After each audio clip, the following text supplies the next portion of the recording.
Hey, it's Shay Keister, and I'm your host and the founder of Casual Cattle Conversations, a global rancher education company that strives to bring honest thoughts and conversations from ranchers and leaders to other ranchers. Be sure to follow Cattle Convos on social media to have more in-depth conversations around the ranching business and lifestyle brought to you. If you are ready to take your operation to the next level and improve your lifestyle too, send me a message about my Rancher Mind group. Rancher Minds are monthly roundtable discussions for ranchers to learn from peers and experts and leave the call with actionable advice to make changes on their own operations. With that, let's see who our guest is today and what experience and advice they have to offer you to improve your own operation. All right, Wes. Well, thank you for joining me on the show today. It's great to have you on here and to share your story with my listeners. I know we've been able to chat a little bit, kind of briefly over email and a phone call here and there. But to start off and to introduce yourself, would you talk about your background in agriculture and what that looks like today? Yeah, Shay, thanks for having us. So I'm originally from Kentucky. I grew up I'd be the fourth generation on that farm before I actually moved west. Got a degree in ag econ from University of Kentucky.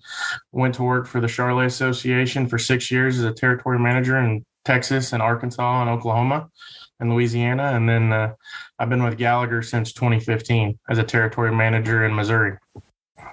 Okay, so then, today, to preface this for the audience, we're going to be talking about some rotational grazing and whatnot. So as you work with Gallagher, how does your role with Gallagher tie into helping producers with rotational grazing or your knowledge base there? So since I've been with Gallagher, it's been really good.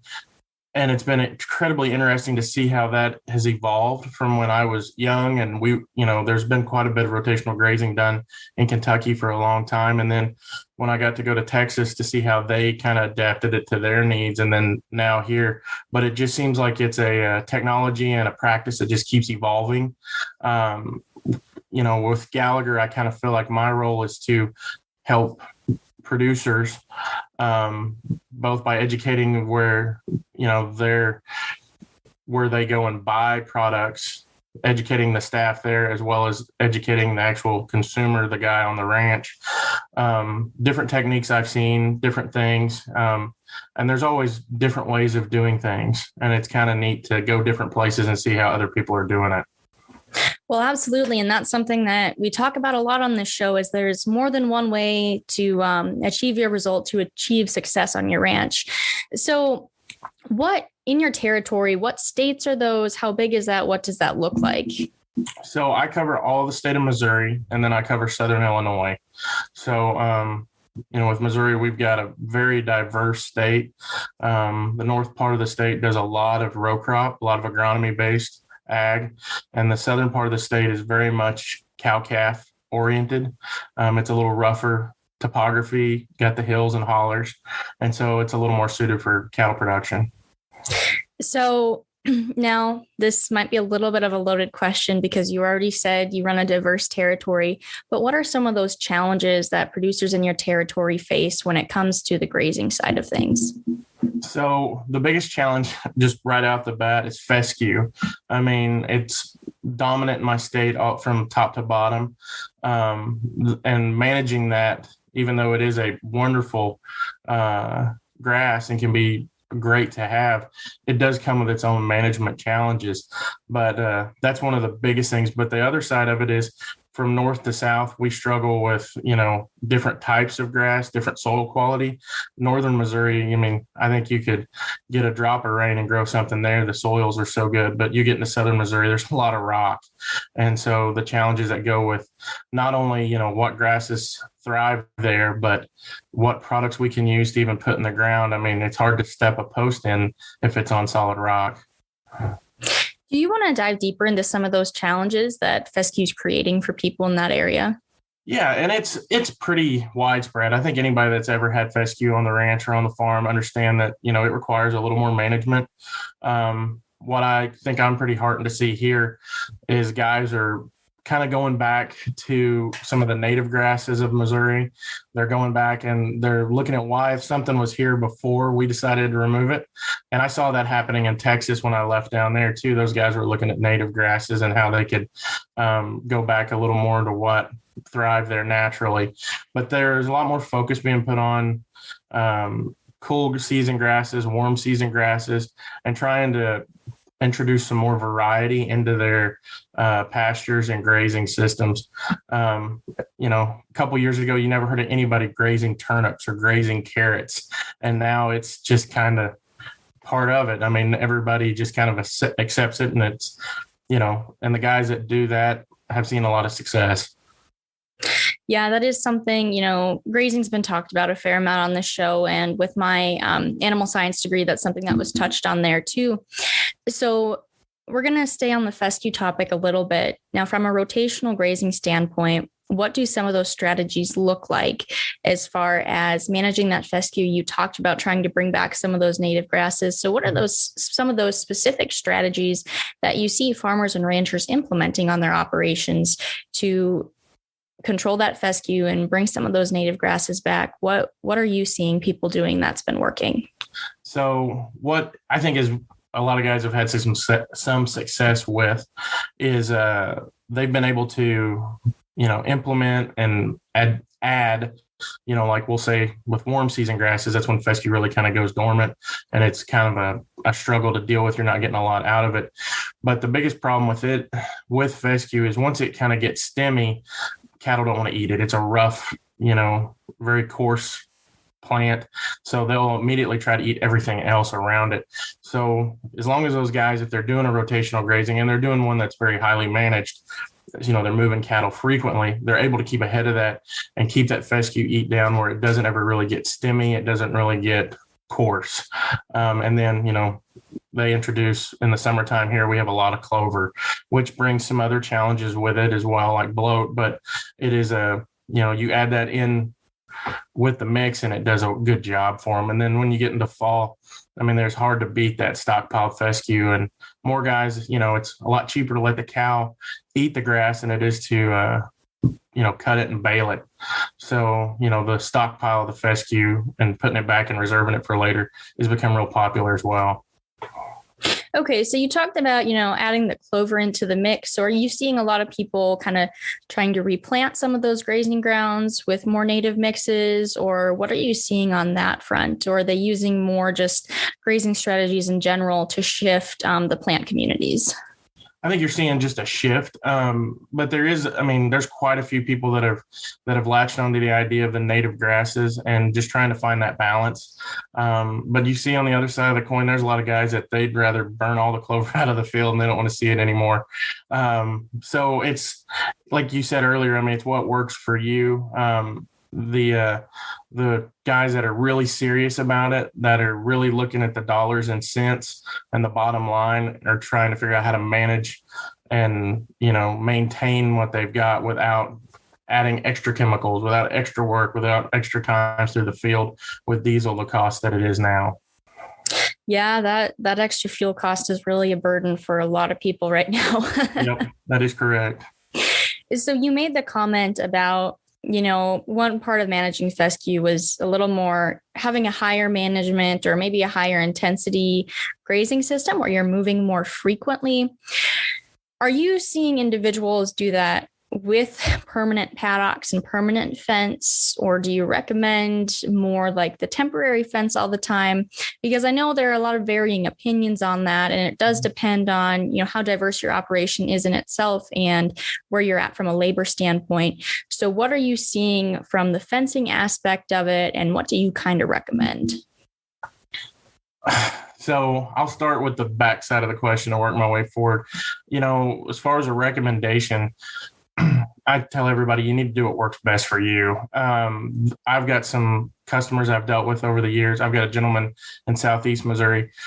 His big, the core of his operation is he actually finishes out dairy heifers, and he moves them every hour. But he's retired. He's 65, 70 years old, and that's what he does every day. And he thoroughly enjoys going out there to it and doing it. But on the other side of that coin, we've got guys that move them every week. So it really just, what your time allows for, your management to be. Moving into that question a little deeper, I mean, we see a lot of guys that, handful of years ago, there was a lot of permanent fence construction being done, guys that were building those permanent pads, permanent paddocks, pastures, however you want to say it, and moving them through those. And then now it seems like we've seen more of a shift towards, and then it was more about maintaining the cow. Now we've seen more of a shift towards the temporary fence, having a totally fluid system, not even a permanent watering point. I mean, being able to move everything as the grass, allows, as the grass demands, and really chasing that forage to utilize it the best. Now, with some of these questions, you have varying operations, but so in the summer, which would be your more traditional breeding season for a lot of producers, do you see, having different breeding groups and bulls in different pastures holding people back from doing rotational grazing? What do you see on that front? Because especially on your seed stock side, you're going to have cows pretty strategically split up for that natural service cleanup bull or whatever sire group they're in. So what are you seeing happen on that front as far as grazing? So my background is actually purebred cattle. I mean, I grew up on a Charolais Angus operation, and that's what I've always done and known. And I do think that is a challenge. Those guys that are trying to really do the intensive grazing, they struggle with being able to have, the cows with the right bull, or, how many bulls do they have to try to keep that set of cows the right number to move through the forages. And with that, I would say that, your commercial guys that, have a lot more freedom of what they're doing, you'll see a lot more of the intensive grazing on those style of operations. The guys that with purebred cattle, they seem to be doing a lot more AI work if they're going to try to do that intensive grazing. Okay. Well, thank you for sharing that. So we've kind of talked about the fescue part, but earlier in the show, you brought to light how other parts of Missouri are a lot drier compared to, say, your northern part. So what are some of those grazing challenges you see? Obviously, if it's drier, you're going to have lower forage production, et cetera. But on the rotational grazing side, how is that being implemented in those drier, more arid environments? So when you get kind of like the south central, southwest Missouri, those parts of the world, your carrying capacity goes down a lot more. So your ability to, turn those cows out and mob graze is a little more challenging because your pads are going to have to be that much bigger. What those guys down there have done, and that's really in all of my state, that's where I do probably the most intensive grazing work. Those guys down there really adopted it to try to get the best out of what they can. And they're really kind of on the forefront of, stockpiling for fall and chasing some of those warm season grasses and going back to the more native grasses as well, that are adapted to that climate, adapted to those soil types. And it's really kind of interesting when those guys down there, like this year with the cost of fescue seed being what it is, those guys are actually combining a lot of fescue, and several of the seed companies in that part of the world, that's their big deal, is that seed is native. It's from this part of the world. If you plant it, it's acclimated and climatized to where you're putting it. Well, thank you for sharing that. So kind of looking at tools to make fencing easier, is there anything specific that you recommend to, take some ease off of, if you are doing that temporary fence? What do you recommend there to make the fencing side of things easier if you're moving fence a lot and shifting pastures? So without a doubt, the number one thing is a geared reel. I mean, if you have a geared reel, it will save you hours of time. Whether you're just transporting your fence or whether you're moving it constantly. I mean, a geared reel, I can't even imagine trying to operate without one. A standard reel that doesn't have that 3-to-1 gear ratio. I mean, it's a good tool, but man, it's a lot nicer being able to turn the wheel one time and make it turn 3 times.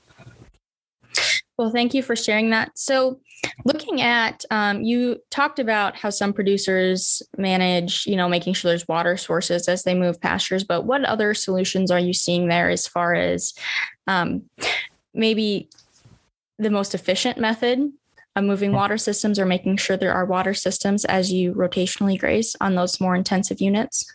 So, like I said, in the past, it was a little more of that permanent setup. And I still think, to some extent, the water is still somewhat permanent in most people's setups, no matter what they've changed to or if they've made any, progression on their grazing systems.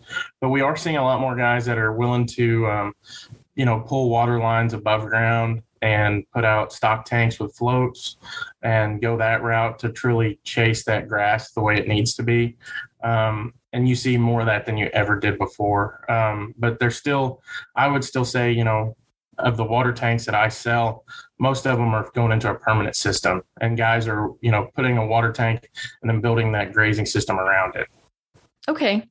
So we've touched on the kind of some of the forage quality standpoint and shifting those plant communities through grazing, but what are some other benefits that your producers are seeing or the people you work with are seeing as they implement rotational grazing? Oh, without a doubt, it's the bottom line. You're maximizing your profits and trying to lower that overhead and lower that feed cost. I think that's the driver behind, people that are doing more of it and guys that are, starting to get into it. I think it's all about, the cost of production. And with everything that's went up here in the last couple of years, I think that's becoming more and more important.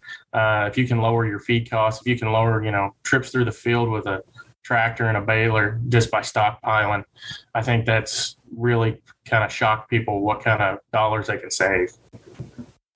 All right. Well, Wes, is there anything else you'd like to share or add? Just mention to the audience, any last thoughts?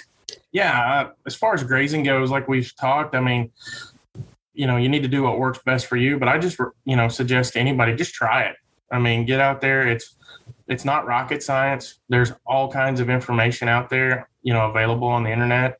You can go to the Gallagher's website. We've got a lot of good articles there. You can find your local rep, and they would be more than happy to help you set up a system and talk to you about it. But I just, get out there and try it. All righty. Well, thank you for being on the show today. I appreciate you sharing all your insight, knowledge, and experience with the audience today. Yep. Thank you guys for having us. And that's a wrap on that one. Be sure to let me know your thoughts on the episode. And if you have any further questions around the topic, take care and have a great day.